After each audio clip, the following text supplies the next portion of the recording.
तो अपना सेट करना पड़ता है। हमने कंट्रोल एच किया। अब देखो लिंक हम किसके साथ कर सकते हैं, तो लिंक सेट कर सकते हैं हम किसके साथ, किसी सेल के साथ, किसी शीट के साथ, किसी फाइल के साथ, किसी वेब साइट के साथ, किसी वेबसाइट के साथ, किसी सेल के साथ लिंक किया जा सकता है, किसी शीट के साथ लिंक किया जा सकता है, किसी फाइल के साथ लिंक किया जा सकता है, किसी वेबसाइट के साथ लिंक किया जा सकता है। बढ़े आगे। अब फाइल में हर तरह का फाइल आ जाएगा, फाइल में हर तरह का फाइल आ जाएगा।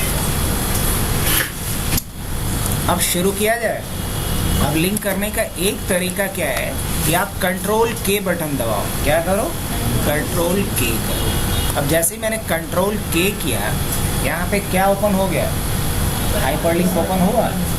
लेकिन ये फॉर्मूला लगा के मैं नहीं बता रहा हूँ, बिना फॉर्मूला के पहले बता देता हूँ, फिर फॉर्मूला लगा देता हूँ। तो हमने यहाँ पे फॉर्मूला लगाया, ये फॉर्मूला नहीं लगाया, हमने ऑप्शन का यूज़ किया। अब मुझे किसी सेल के साथ लिंक करना है, तो देखो यहाँ पे एक ऑप्शन दिखाई दे रहा होगा, प्लेस इन दिस डॉक्यूमेंट। यहाँ जाएंगे। अब इसमें कह रहा है किस शीट पे जाना है, तो हम बोले इस शीट पे जाना है। अब इस शीट के किस सेल पे जाना है वो आपको यहाँ पे बता दो कहाँ जाना है। मान लो मैंने बोला कि मुझे C5 पे पहुँचा दो, कहाँ कर दो, C5 पे। ओके। अब जैसे ही मैं यहाँ पे क्लिक करता हूँ तो क्या करेगा, मुझे कर्सर मेरा कहाँ लेके चला गया, C5 पे लेके चला आया। अब मान लो कहीं भी कर्सर रखो, जैसे यहाँ पे क्लिक करोगे कहाँ पहुँचा देगा, तो किसी पर्टिकुलर सेल पे मूव किया। अब हम लोग शीट वाली बात कर लेते हैं, कंट्रोल के।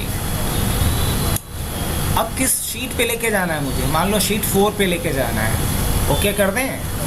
अब देखना ये क्या करेगा, मुझे जैसे ही इस पे क्लिक करता हूँ तो शीट 4 पे लेके चला आया। अब अगर किसी फाइल पे लेके जाना है मुझे, कंट्रोल के करता हूँ और यहाँ एक ऑप्शन आएगा एग्जिस्टिंग फाइल और वेब पेज, यहाँ ऑप्शन है, इस पे चलो। और अगर कोई फाइल है जिसके साथ लिंक करना है, जैसे मान लो फाइनल नोट्स करके एक फाइल है हमारा, इसके साथ लिंक कर दें, कर दिया मैं। अब जैसे ही इस पर हम क्लिक करेंगे तो देखना वो फाइनल नोट्स वाली फाइल ओपन हो जाएगा।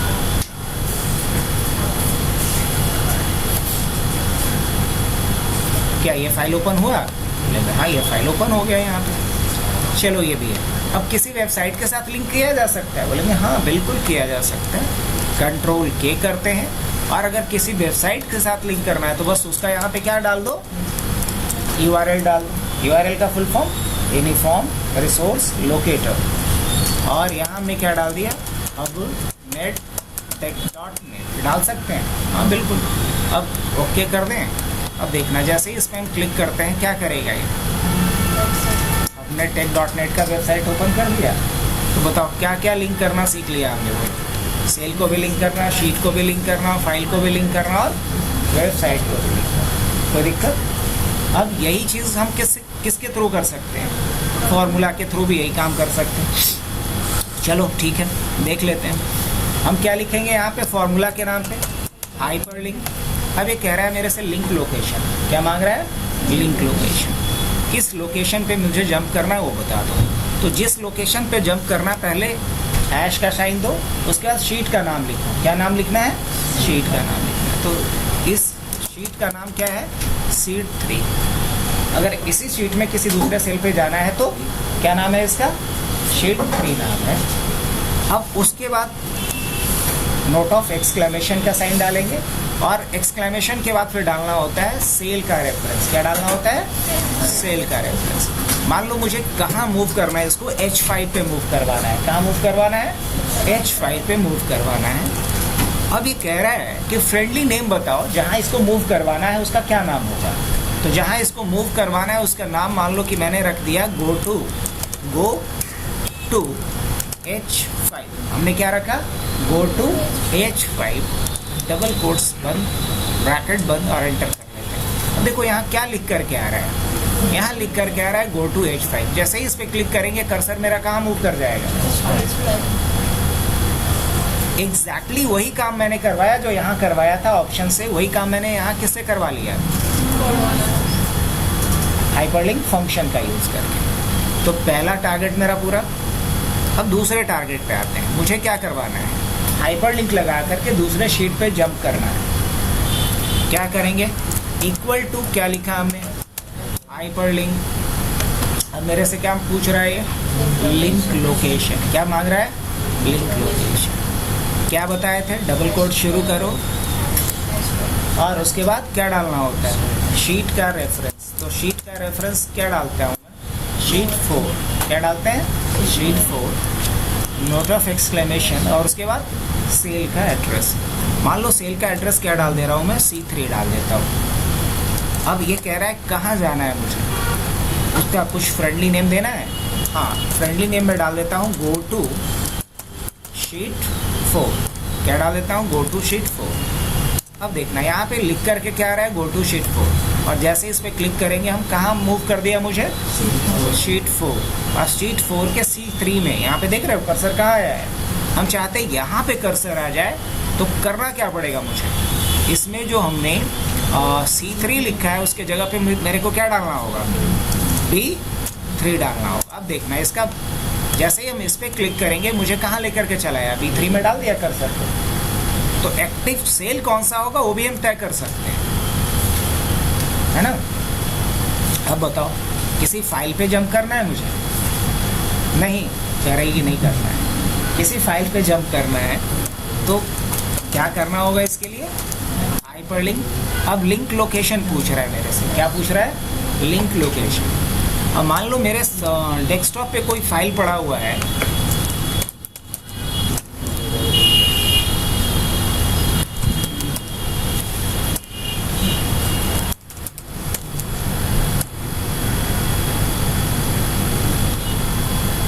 अब ये सिंगल स्लैश से नहीं अगर रिकॉग्नाइज कर पा रहा है तो पाथ में क्या डाल सकते हैं हम लोग, डबल स्लैश डाल सकते हैं।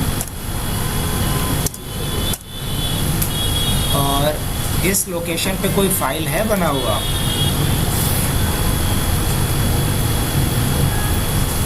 प्रोडक्ट करके एक फाइल है ना, यही डाल दें। क्या, product.pdf, और यहाँ मैंने क्या लिख दिया, फ्रेंडली नेम में क्या लिख दिया, प्रोडक्ट। और क्या कर लिया इसको बंद, और क्या कर लें इसके बाद एंटर। अब जैसे ही हम इस पर क्लिक करेंगे कौन सा फाइल ओपन हो जाएगा, प्रोडक्ट नाम की जो फाइल है ओपन हो जाना चाहिए। लेट मी चेक, देखो तो प्रोडक्ट नाम का जो फाइल था ओपन हो गया। तो इस तरीके से किसी फाइल को भी ओपन कर सकते हैं। अब मुझे किसी वेबसाइट को लिंक करना है तो क्या कर सकता हूँ मैं, हाइपर लिंक। अब वेबसाइट के लिए क्या करेंगे हम लोग, https:// और क्या वेबसाइट का नाम है, मान लो हम खुद का ही वेबसाइट खोलना चाह रहे हैं, अपनेट.net। अब इसको क्या फ्रेंडली नेम दिया जाए, अपनेट दे दें। अब देखो जैसे ही यहाँ हम क्लिक करेंगे क्या होगा, अपनेट का वेबसाइट खुल जा रहा है। तो हम इस तरीके से लिंक करना क्या सीख लिए, किसी सेल के साथ, किसी शीट के साथ, किसी फाइल के साथ, किसी वेबसाइट के साथ। कोई दिक्कत, दोनों तरीके से होता है आप लोग को। हाइपरलिंक ऑप्शन यूज़ करके भी, जिसका शॉर्टकट क्या होता है, कंट्रोल के, और हाइपरलिंक फंक्शन का यूज़ करके। अब एक सवाल पूछा जाए आप लोगों से इतना पढ़ने के बाद, मान लो एक लॉगिन सिस्टम बनाना चाह रहे हैं जिसमें हम चाहते हैं यूज़र नेम यहाँ लिखने को, और यूज़र नेम, और यहाँ मैं क्या चाह रहा हूँ, पासवर्ड डाला जाए। और अगर किसी ने यूज़र नेम और पासवर्ड डाल दिया, एक सेकेंड,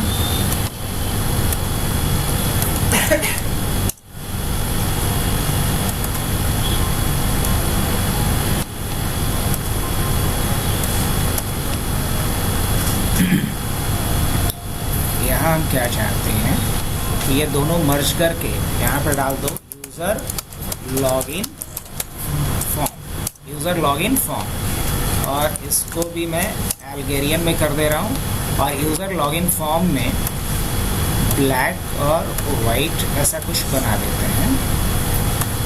ये यूज़र लॉगिन फॉर्म है जिसमें यूज़र नेम पूछा गया और पासवर्ड पूछा गया। अगर दोनों सही डाल दें, अब जैसे मान लो यहाँ हमारे पास यूज़र नेम कहीं रखा गया है, मान लो यूज़र नेम यहाँ रखा गया है और पासवर्ड यहाँ रखा गया है। यूज़र नेम मान लो एडमिन रखा गया है और पासवर्ड मान लो admin@123 रखा गया है। अब कंसर्न ये है कि अगर यूज़र नेम इस सेल के वैल्यू के साथ मैच कर जाए और पासवर्ड अगर इस सेल के वैल्यू के साथ मैच कर जाए तो यहाँ एक लॉगिन लिखा हुआ आना चाहिए। क्या लिखा आना चाहिए? लॉगिन लिखा हुआ है। और जैसे ही उसमें हम क्लिक करें तो हमें एक डैशबोर्ड के नाम से बना हुआ डैशबोर्ड के नाम से एक शीट है, उस पर रिडायरेक्ट करते हैं। क्या बढ़िया रहेगा? और जब यूज़र नेम पासवर्ड मैच ना करे तो यहाँ लिखा हुआ आ जाना चाहिए लॉगिन फेल्ड। यहाँ क्या लिखा हुआ आएगा ये इस बात पर डिपेंड करता है कि ये इससे मैच कर रहा है कि नहीं। अगर मैच कर रहा है तो यहाँ लॉगिन लिखा हुआ आना चाहिए, मैच नहीं करे तो क्या लिखा हुआ आना चाहिए? लॉगिन फेल लिखा हुआ आना चाहिए। क्या कर सकते हैं ऐसा?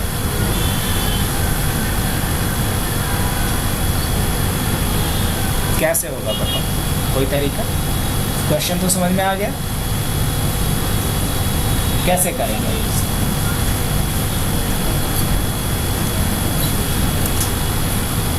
इसको किसके साथ मैच करना है? इसके साथ, और इसके साथ इसको मैच करो। अगर मैच कर जाए तो यहाँ कुछ अलग लिखा हुआ आना चाहिए।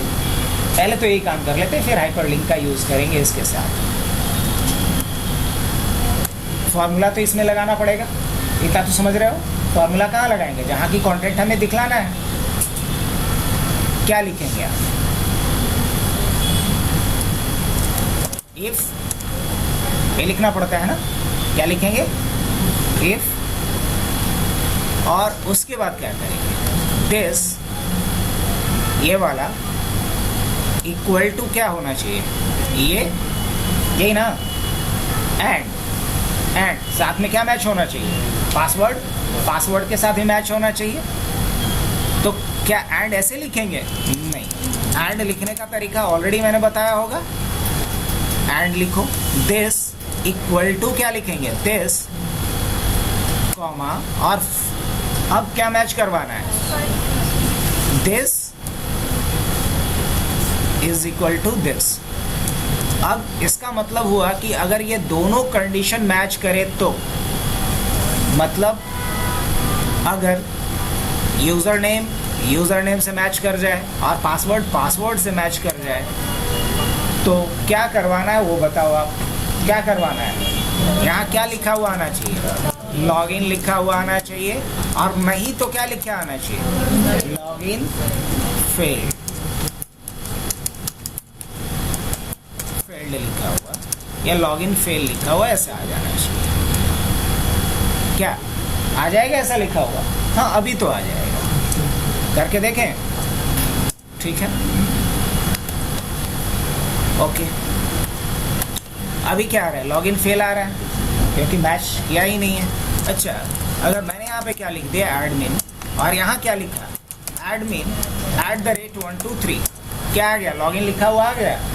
लेकिन ध्यान से समझना बात को, अगर लॉगिन में हमने जानबूझ करके पासवर्ड में जाकर के क्या कर दिया? 4 तक डाल दिया। अब क्या लिख कर क्या आ रहा है? लॉगिन फेल आ रहा है। सही है? बोल रही है नहीं सही है। लॉगिन सही है। अच्छा, इसमें कुछ चीज़ें और देखते हैं। जैसे हमने एडमिन का एक कैपिटल लिखा, फिर भी क्या आ रहा है? लॉगिन आ रहा है। क्या ये आना चाहिए था? नहीं, क्योंकि यूज़र नेम पासवर्ड तो केस सेंसिटिव होता है। ये केस सेंसिटिव तो रहा नहीं, बिकॉज यहाँ लोअर केस में यूज़र नेम है और यहाँ किसी ने यूज़र नेम में ये क्या लिख रहा है? अपर केस में लिख रहा है। ये तो नहीं चलेगा लॉगिन सिस्टम में। लॉगिन सिस्टम में तो केस भी मैच किया जाता है। क्या करें बताओ, कोई उपाय बताओ। ये तो लॉगिन बता रहा है जो कि नहीं बताना चाहिए था। इसको क्या बताना चाहिए था? लॉगिन फेल बताना चाहिए, क्योंकि ये सिर्फ कंटेंट को मैच कर रहा है, केस को मैच ही नहीं कर रहा है, जबकि केस भी मैच होना चाहिए। क्या करेंगे?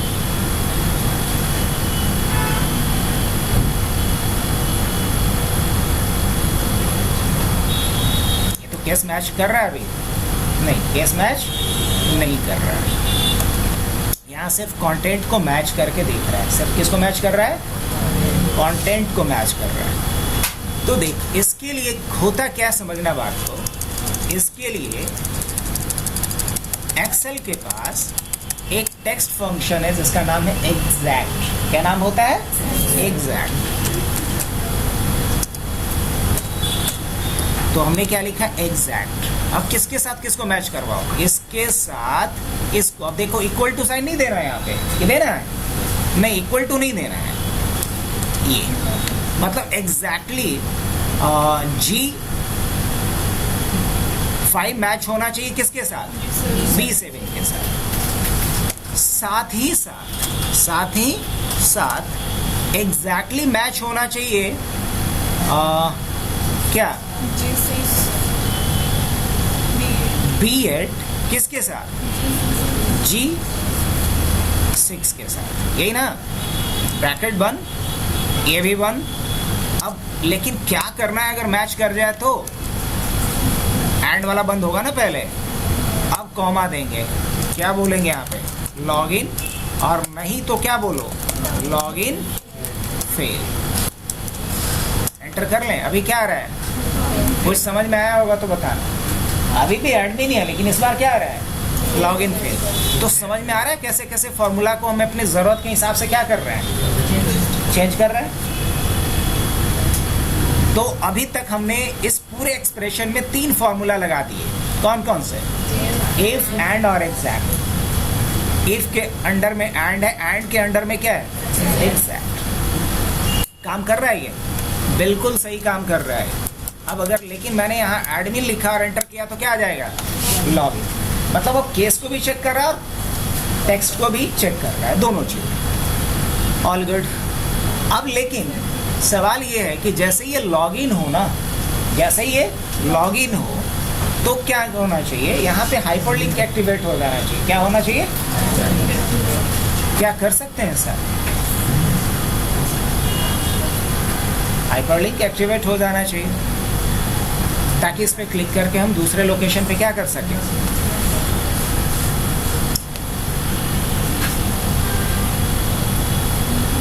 तो हाइपरलिंक लगाएंगे कहाँ? अब ये बताओ मुझे, कहाँ लगाएंगे? स्टार्टिंग में? पक्का सोच लो फिर से, कहाँ लगाएंगे?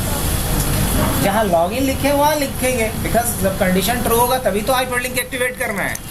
तो ये हटा दिए, तब तो लॉगिन लिखा हुआ नहीं आएगा। नहीं ना? नहीं। ठीक है, बताए हाइपरलिंक लगा सकते हैं ऐसे? हाँ बिल्कुल लगा सकते हैं। अब हाइपरलिंक में ये क्या कह रहा है?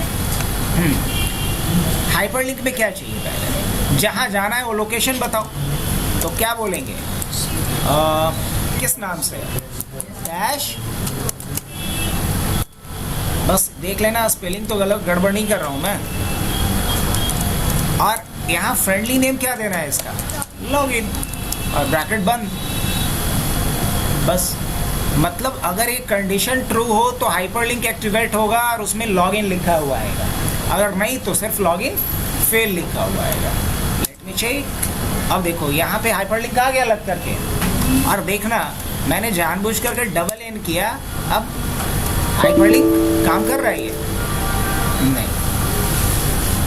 अब लेकिन अगर मैंने यहाँ से क्या करा, डबल एन हटा देता हूँ।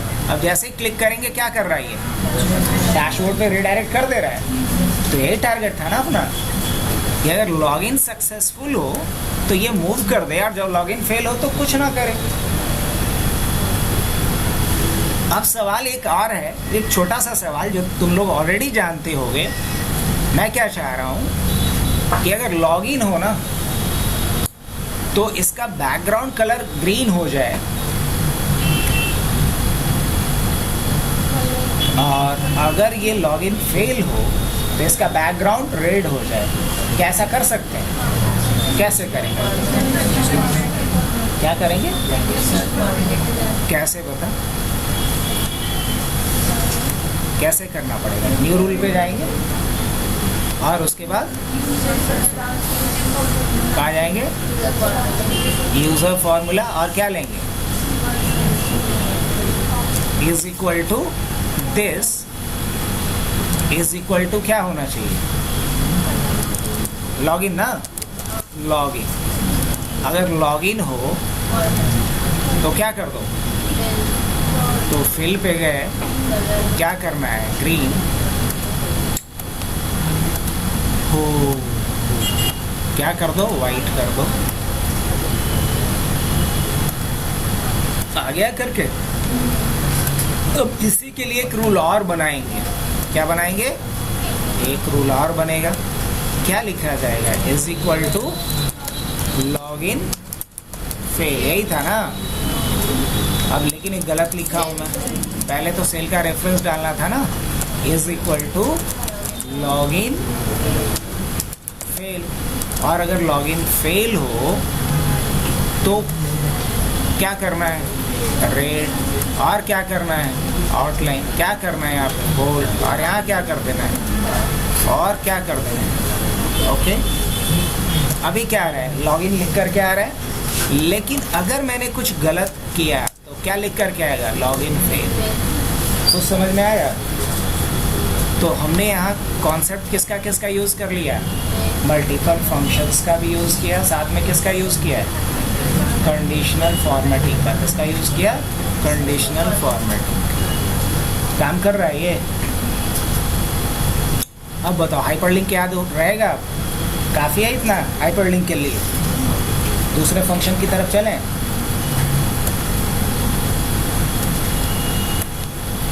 हाँ चलो, दूसरा फंक्शन बताते हैं जिसका नाम है डीगेट। देखो, डीगेट कुछ अलग नहीं है। जो काम हमारा वी लुकअप करता है, जो काम हमारा एक्स लुकअप करता है, उसी का ऑल्टरनेटिव क्या है? डीगेट। डीगेट भी डेटा गेट करता है वी लुकअप की तरह, लेकिन ये वी लुकअप से थोड़ा आसान है। अब आसान उसको लगेगा जो कई बार इसको यूज़ किया है। जो पहली दफ़ा यूज़ करेगा उसको वी लुकअप से ज़्यादा मुश्किल लगेगा। नहीं, कई बार जो चीज़ें हमें आता है वो आसान लगता है, भले ही वो एक्चुअल में आसान ना हो। और जो चीज़ अपने को नहीं आता है वो क्या लगता है? मुश्किल लगता है, भले ही वो रियलिटी में आसान है। तो डीगेट के साथ भी कुछ ऐसा ही है। चलो पहले इसका सिंटैक्स देख लेते हैं। डीगेट का भी वही काम है जो वी लुकअप और एक्स लुकअप का है, डेटा को गेट करना। अब अगर हम बात करें इक्वल टू डीगेट का, डीगेट क्या मांगता है हमसे? डीगेट क्या मांगता है हमसे? डीगेट हमसे क्या मांगता है? डेटाबेस। क्या मांगता है? डेटाबेस। अब डेटाबेस का कुछ अगर नाम है तो नाम डाल दो, और नहीं तो यहाँ पे क्या डाल देंगे हम? ये डाल दिया RTR, इसका नाम RTR हमने रखा था। अब मेरे से क्या मांगता है ये? फील्ड। क्या मांगता है ये? फील्ड। अब किसके अकॉर्डिंग करना है मुझे बताओ? इसको समझाने के लिए थोड़ा सा एक काम और करें। ठीक, अब नेम, और नेम यहाँ पे कुछ भी डाल दिया है, जैसे सुरुचि, शायद एक ही बार होगा ये। ठीक, क्या ठीक है? अब मुझे डेटा यहाँ पे गेट करना है। क्या करना है? डेटा गेट करना है। तो क्या करता हूँ मैं? इक्वल टू डीगेट, और ये मेरे से डेटाबेस मांग रहा है तो हमने क्या डाला? RTR। पूरा रेंज सेलेक्ट कर लिया। अब मेरे से क्या मांग रहा है? फील्ड। तो यहाँ फील्ड और क्राइटेरिया में मैंने इसको सेलेक्ट कर दिया। क्या कर दिया? अब जैसे ही हम एंटर करेंगे, अब मेरे से क्या मांग रहा है? फील्ड मांग रहा है। तो हम किस फील्ड के अकॉर्डिंग करना चाह रहे हैं? तो फील्ड मान लो हम नेम के अकॉर्डिंग करना चाह रहे हैं। क्या फील्ड क्या हो गया मेरा? नेम। यही है ना, नेम।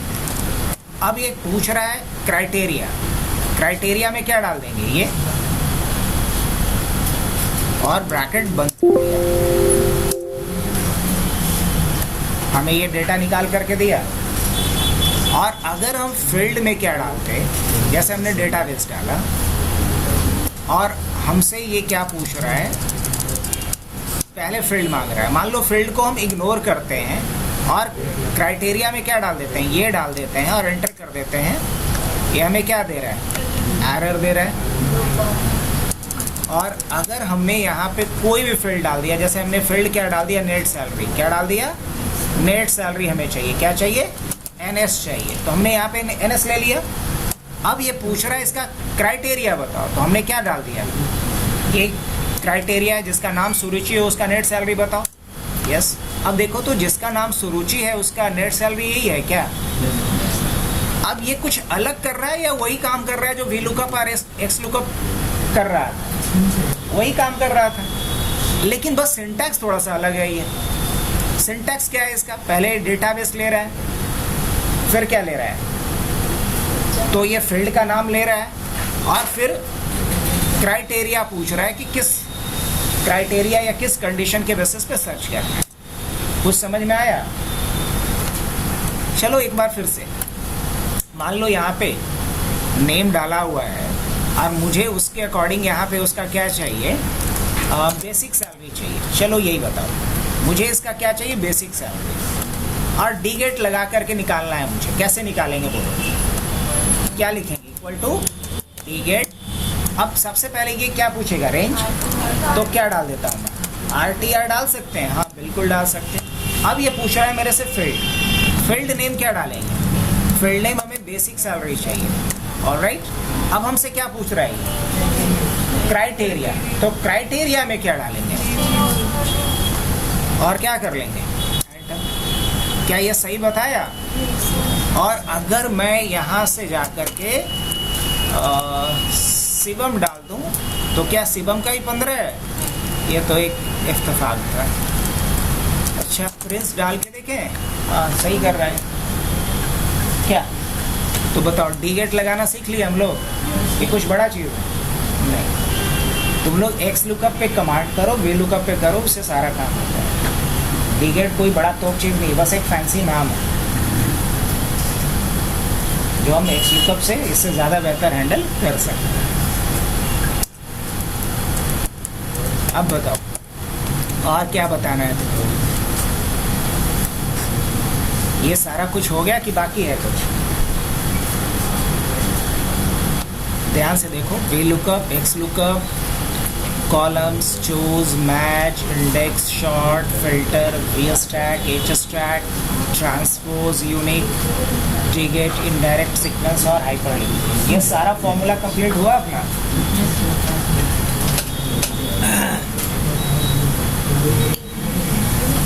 जब उल्टा ही चल रहा है तो फाइनेंशियल फंक्शन देख लिया जाए, क्या बोलते हैं, बढ़े ना आगे, फाइनेंशियल फंक्शन लगाना सीख लेते हैं। अच्छा एक बात बताओ, हालांकि तुम लोग को शायद बताया भी होगा आदित्य पहले भी, ये नहीं बताया है, बिल्कुल बताया होगा। पीएमटी, आईपीएमटी, पीपीएमटी के बारे में बताया कि नहीं बताया, बिल्कुल बताया होगा। चलो लेकिन इसमें देखते हैं, कोशिश करते हैं कुछ नया डालने का, क्या पॉसिबल है, क्योंकि हम लोग जो पढ़ रहे हैं उसमें भी कुछ तो नया होना चाहिए।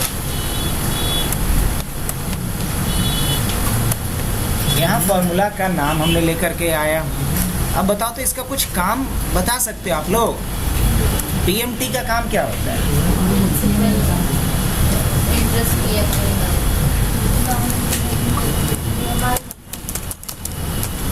ईएमआई का मतलब क्या होता है जानते हो, हाँ?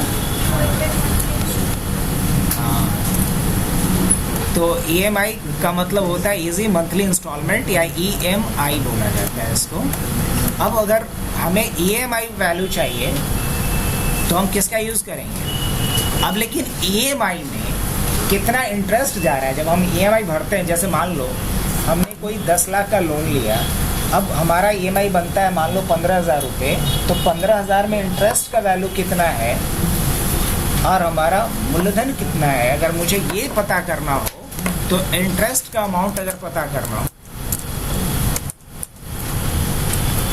इंटरेस्ट अमाउंट इन ईएमआई, अगर ईएमआई में इंटरेस्ट कितना जा रहा है ये पता करना हो तो किसका इस्तेमाल करेंगे। और अगर मुझे प्रिंसिपल अमाउंट पता करना है ना, तो प्रिंसिपल अमाउंट इन EMI तो हम किसका यूज करेंगे, तो PPMT का। और अगर हमें फ्यूचर वैल्यू पता करना हो, क्या करना हो, फ्यूचर वैल्यू पता करना हो, तो किसका इस्तेमाल करेंगे, फ्यूचर वैल्यू पता करना होगा तो यूज करेंगे FV का।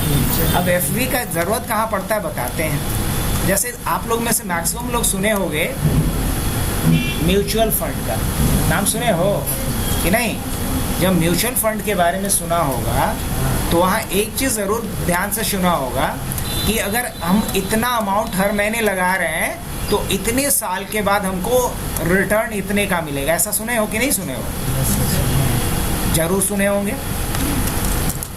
तो उन केसेस में हम लोग किसका इस्तेमाल करने वाले हैं, हमारे पास यहाँ टोटल कितने फॉर्मूला है, 4 फॉर्मूला है। ऐसे और भी है, पहले 4 समझ लो। पहले इन चारों का काम क्या क्या है, तो पहला EMI रिटर्न करके देखते हैं। आप सोच के देखो, इसमें भी कुछ नया करेंगे अपन लोग। अगर मान लो कि हम कोई एक प्रोडक्ट खरीद रहे हैं और प्रोडक्ट का प्राइस क्या है, तो हमने डाला प्राइस ऑफ प्रोडक्ट, यहाँ पे प्राइस ऑफ प्रोडक्ट ले लिया। जैसे मान लो प्रोडक्ट का प्राइस है 12 लाख का, कितने का है, 12 लाख का ये प्रोडक्ट है। अब इस पे हम कितना डाउन पेमेंट कर रहे हैं, कितना हम डाउन पेमेंट कर रहे हैं, डाउन पेमेंट कितना कर रहे हैं वो यहाँ लिखेंगे। अब उसके बाद लोन कितने का करवा रहे हैं हम लोग, ये यहाँ पे डालेंगे, लोन अमाउंट है ना, लोन कितने का करवा रहे हैं वो यहाँ आना चाहिए।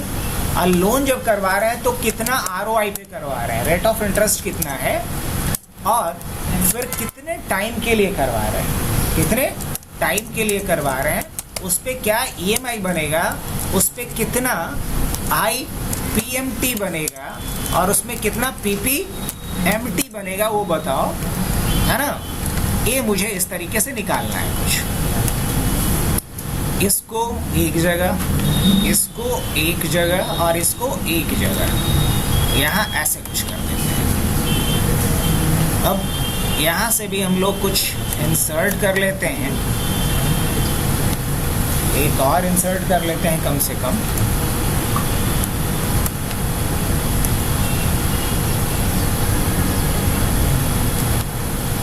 और यहाँ जाकर के क्या लगा देता हूँ, थिक बॉक्स बॉर्डर लगा देते हैं। और इसको सेलेक्ट करके क्या कर लेते हैं हम लोग,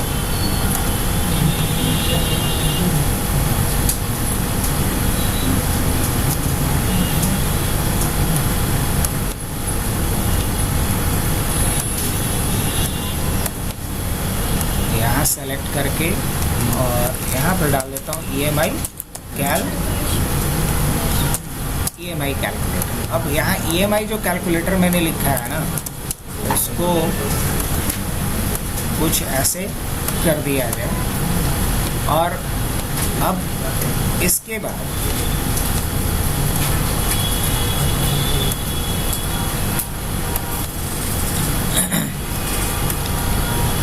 ठीक है, अब सवाल ये है कि डाउन पेमेंट कितना हम दे रहे हैं। मान लो इसमें हम डाउन पेमेंट कर रहे हैं 2 लाख रुपये, कितना, 2 लाख का डाउन पेमेंट कर रहे हैं। जब 2 लाख का डाउन पेमेंट कर रहे हैं तो लोन कितने का होगा, क्या करें, मैनुअली लिखें, नहीं, दिस माइनस दिस, 10 लाख का लोन हो जाएगा। अब ROI जो होना चाहिए वो परसेंट में होना चाहिए, तो परसेंट के लिए क्या करेंगे, कंट्रोल से परसेंट का साइन लिख दो। अब यहाँ जो भी टाइप करोगे परसेंट अपने आप लग के चला आएगा। इसी सेल के वैल्यू को परसेंटेज में कन्वर्ट करने के लिए शॉर्टकट क्या होता है, कंट्रोल शिफ्ट के साथ 5 वाला बटन दबा दो, मतलब परसेंट वाला साइन को दबा दो, तो ये क्या हो जाएगा, परसेंट में कन्वर्ट हो जाएगा। जब भी टाइप करोगे तो वो परसेंट में ही अब कंसिडर होगा। यहाँ तक हो गया। अब टाइम कितने टाइम के लिए, तो 5 साल या 7 साल के लिए मान लो लोन करवा रहे हैं, तो हम क्या लिए यहाँ पे 5। अब EMI मुझे निकालना है, तो EMI निकालने के लिए क्या तरीका होगा, क्या लिखेंगे, PMT। अब ये मेरे से क्या मांग रहा है, पहले रेट ये होगा, लेकिन ये रेट 1 साल का है, मुझे तो हर महीने का निकालना है ना, तो क्या करेंगे, डिवाइडेड बाई 12। अब ये कह रहा है n पर, ये कितने टाइम के लिए, कितने ईयर्स के लिए, तो क्या बोलेंगे 5। लेकिन ये तो साल बोल रहा है, मुझे तो हर महीने का चाहिए, तो महीना करने के लिए क्या करेंगे, इंटू 12।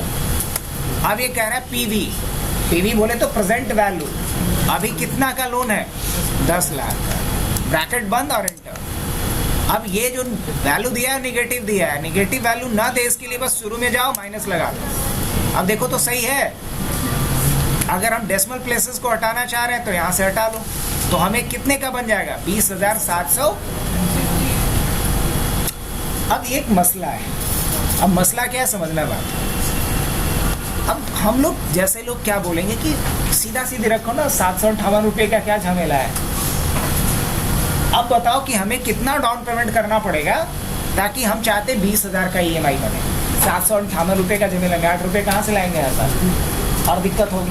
तो हम क्या चाहते हैं कि हमारा EMI एग्जैक्ट कितने का बनना चाहिए, एग्जैक्टली बनना चाहिए 20,000 का। कैसे होगा, मैनुअली कैलकुलेट करें बैठ के, कोई तरीका है, कोई तरीका? हाँ है एक तरीका, जिसके थ्रू ऑटोमेटिकली ये 20,000 हो जाएगा और ये बता देगा कि डाउन पेमेंट कितना करना पड़ेगा ताकि हमारा EMI 20,000 का ही बने। ऐसा पढ़े हम लोग, कुछ पढ़े हैं? बताओ क्या करना होगा, कहाँ जाना होगा, गोल सीक में। बहुत बढ़िया। तो इसके लिए हम जाएंगे डेटा टैब पे, व्हाट इफ एनालिसिस में जाना, और इसमें कहाँ जाना है, गोल सीक पे जाना। अब ये कह रहा है टू वैल्यू, इसका वैल्यू क्या करना है मुझे, इसका वैल्यू जो करना है वो यहाँ डाल दो। मुझे इसका वैल्यू क्या करना है, 20,000। अब ये पूछ रहा बाई चेंजिंग सेल, किस सेल के वैल्यू को चेंज करके, डाउन पेमेंट को। अब जैसे ही ओके करेंगे, कह रहा है goal seeking with cell G13 found a solution, target value is 20,000 and current value is also 20,000। Okay या कैंसिल, कैंसिल कर देंगे तो पहले जैसा हो जाएगा, और ओके कर देंगे तो मतलब ये हुआ सीधा सीधी कि अगर हम 20,000 का एग्जैक्ट चाहते हैं कि इंस्टॉलमेंट बने, तो हमको 2 लाख नहीं बल्कि 2,36,533 रुपया देना पड़ेंगे। तो 33 रुपये का झमेला एक ही बार ना पड़ेगा, हर बार तो 58 रुपये 8 रुपये का झमेला नहीं पड़ेगा। तो समझ में आया? तो यहाँ हमने PMT के साथ कॉन्सेप्ट किसका यूज किया, गोल सीक का। उम्मीद है यहाँ तक समझ में आ रहा होगा। बढ़े आगे। अब मान लो मुझे ये पता करना है कि इसमें इंटरेस्ट का कितना जा रहा है और मूलधन के रूप में कितना जा रहा है, पता किया जा सकता है। कैसे, बोलो क्या लिखेंगे, IPMT IP। अब ये क्या मांगेगा, सबसे पहले क्या डालेंगे, यही रेट है ना, और डिवाइडेड बाई क्या करेंगे, अब क्या मांग रहा है मेरे से, पर।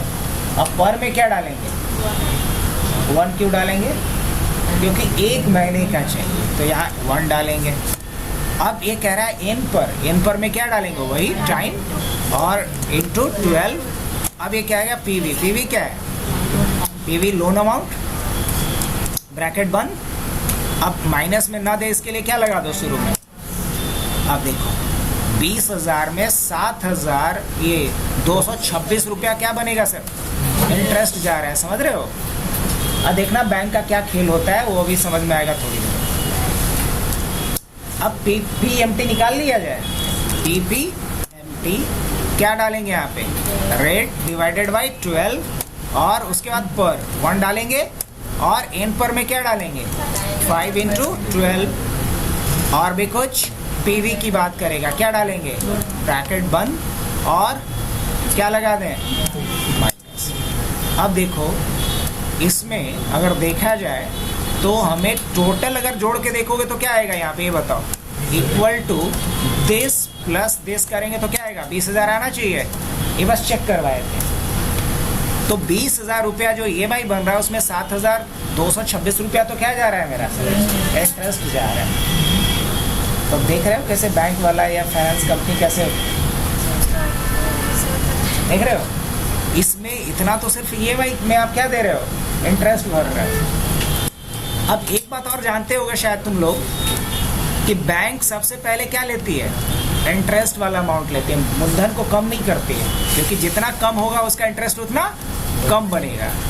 अब ये जानते हो कैसे कैसे होगा, जैसे जैसे मंथ बढ़ते जाएगा वैसे वैसे क्या होगा, तुम्हारा EMI तो वही रहेगा, लेकिन EMI में इंटरेस्ट का अमाउंट क्या होता जाएगा, घटते जाएगा। EMI में इंटरेस्ट का अमाउंट क्या होगा, घटते जाएगा और मूलधन बढ़ते जाएगा। मूलधन पहले नहीं घटाती है कंपनी जानबूझ करके, क्योंकि फायदा कैसे कमाएगी, सबसे पहले वो क्या वसूलती है, इंटरेस्ट। इसलिए देखते हो कि लोन जल्दी लोगों का वसूल नहीं होता, क्योंकि आपका जो प्रिंसिपल अमाउंट है, जो मूलधन है, वो कम धीरे धीरे हो रहा है, तो इसलिए वो जल्दी ख़त्म नहीं होगा, बल्कि आपका इंटरेस्ट अमाउंट उसमें बढ़ता ही चला जाएगा। अब चलो मान लो मैं वही चीज़ देखना चाह रहा हूँ, तो हमने लिखा इक्वल टू, अच्छा मान लो मुझे यहाँ पे 5 साल के लिए, तो 5 साल कहने का मतलब कितना महीना, 60 महीना, मुझे 1 से लेकर 60 तक भरना है। कैसे भरेंगे बताओ?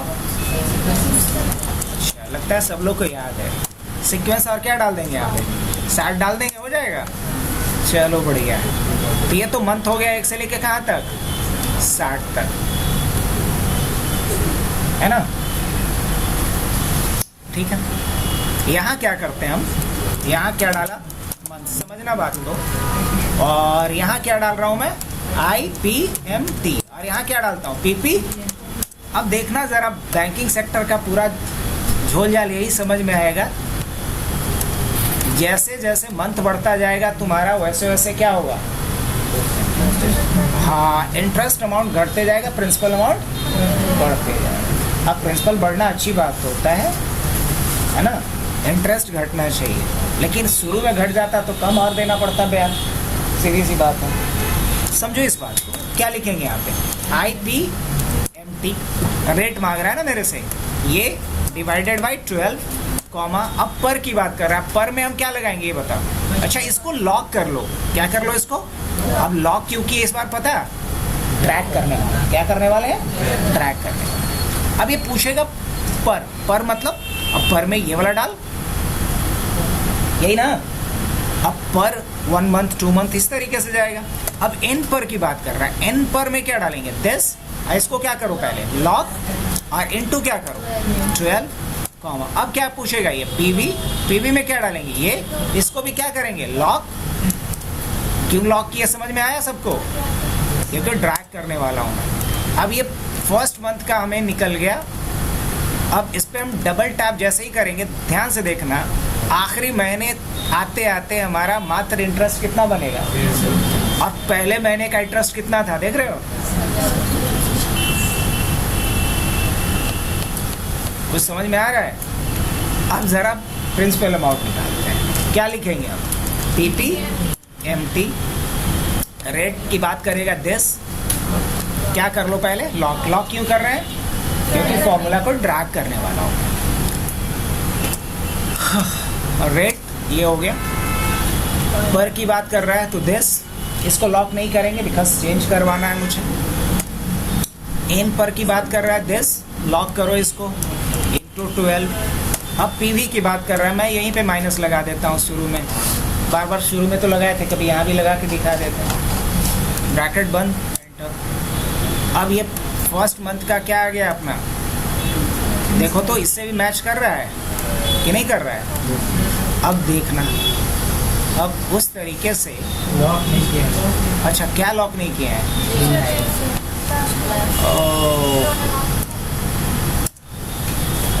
तो देख रहे हो कितना खतरनाक तरीके से आया है। अब देख रहे हो कि जैसे जैसे बढ़ते ही जा रहा है वैसे वैसे प्रिंसिपल अमाउंट क्या हो रहा है, देना तो 20,000 है, लेकिन उसमें इंटरेस्ट घटते चला जाएगा। समझ में आया। और इन दोनों का सम हर महीने में क्या आएगा, वही 20,000 जो EMI बना है। तो अब समझ में आया होगा IPMT और PPMT का। मैंने यहाँ सिर्फ नहीं बताया बल्कि अलग भी बता दिया कि कैसे कैलकुलेशन हो रहा है इसका। बढ़ा जाएगा। इसमें एक फॉर्मूला और है, दैट इज फ्यूचर वैल्यू। बाकी सजाने वाला काम कर लेना। फ्यूचर वैल्यू के लिए भी चलो यही बता दे रहा हूँ मैं। क्या होता है कि अगर मान लो हमने क्या डाला, investment per month, investment per month, per month हम कितना इन्वेस्टमेंट कर रहे हैं और क्या ROI मिल सकता है। ROI मतलब रेट ऑफ इंटरेस्ट मिल सकता है कितने समय के लिए, तो हमें कितना क्या रिटर्न मिलेगा वो बता दो। हो सकता है कि नहीं? हाँ। और टोटल इन्वेस्टमेंट हमारा टोटल इन्वेस्टमेंट कितना है ये बता दो, यही ना। मान लो हर महीने हमने इन्वेस्ट किया 2000 रुपये, कितने? 2000। अब एक एक्सपेक्टेड रेट ऑफ इंटरेस्ट हमको मिल रहा है मान लो 16% या चलो 12%, 16 तो बहुत ज़्यादा हो रहा है, 12%। अब 12 ऐसे अच्छा नहीं लग रहा है और काम भी नहीं करेगा, अच्छा लगना तो दूर की बात है। अब ये 12%, हमेशा परसेंट का साइन देना मैंडेटरी है। कितने टाइम के लिए? मान लो 10 साल के लिए इन्वेस्ट कर देते हैं। जब भी हम लोग म्यूचुअल फंड वगैरह में लगाते हैं तो टाइम ज़्यादा रखना चाहिए, पैसा भले ही कम हो, ड्यूरेशन क्या होना चाहिए, क्योंकि ज़्यादा ड्यूरेशन का खेल अभी देखिए फिर थोड़े से। अब रिटर्न हमें चाहिए, तो रिटर्न के लिए क्या लिखेंगे यहाँ? FV। अब ये रेट की बात करेगा तो क्या करेंगे हम? डिवाइडेड बाई क्या? 12। अब ये क्या कह रहा है? N पर क्या लेंगे? 10 और इंटू क्या करेंगे? 12 और फिर क्या कहेगा ये? PMT। क्या कहेगा ये? PMT। पर मंथ कितना डाल रहे हैं हम लोग? ये वाला, यही नहीं जा रहा है हर महीने। और क्या कर देंगे आप? एंटर। अब ये माइनस में क्यों आ रहा है? अब प्लस में आ गया। अब बताओ कि अगर हम इस तरीके से टोटल इन्वेस्ट किए तो हमें कितना रिटर्न मिल जाएगा? 4,60,077 रुपये का रिटर्न आएगा। लेकिन हम टोटल कितना इन्वेस्ट कर दिए ये भी हमको निकालना है, तो क्या बोलेंगे? 10 इंटू कितना कर लेंगे? 10 इंटू 12 साल ना, 120, मतलब 10 इंटू 12 कर लें। अब जो भी वैल्यू होगा, तो हमने टोटल इन्वेस्टमेंट कितना कर दिया? 2,40,000, लेकिन मुझे रिटर्न कितना मिलेगा? 4,60,000। इसको क्या नाम देंगे? इसको देंगे क्या? SIP calculator. क्या बोलेंगे? SIP calculator. इस तरीके से SIP, तुम लोग चाहो तो गूगल पे जाके भी देखे हो कि नहीं देखे हो SIP कैलकुलेटर? कभी देखे हो? ट्राई करना। जैसे ग्रो वगैरह एप्लीकेशन का नाम सुना होगा, उसका आप SIP कैलकुलेटर खोल करके देखना। जैसे ग्रो पे ही आ जाते हैं, पहला लिंक मिल भी गया उसी का। अब देखो मंथली अगर हम कितना इन्वेस्ट करते हैं, मान लो मंथली इन्वेस्टमेंट हमारा रहता है 2,000 रुपये, 12% एक्सपेक्टेड रेट है 10 साल के लिए। अरे तो देखो कितना आ जाएगा टोटल, हमें कितना मिल जाएगा? टोटल क्या मिल जाएगा? 4,48,072 रुपये के करीब मिल जाएगा। यही बात है। तो इस तरीके का ही कैलकुलेटर तो बना रहे हैं हम। तो आज के लिए इतना ही रहने दिया जाए, कल बाकी देखते हैं। कल हम लोग देखेंगे टेक्स्ट का कुछ जादू। टेक्स्ट के में भी बहुत सारा इंपॉर्टेंट फंक्शन मिलता है, ये कैसे यूज़ किया जाएगा वो देखेंगे।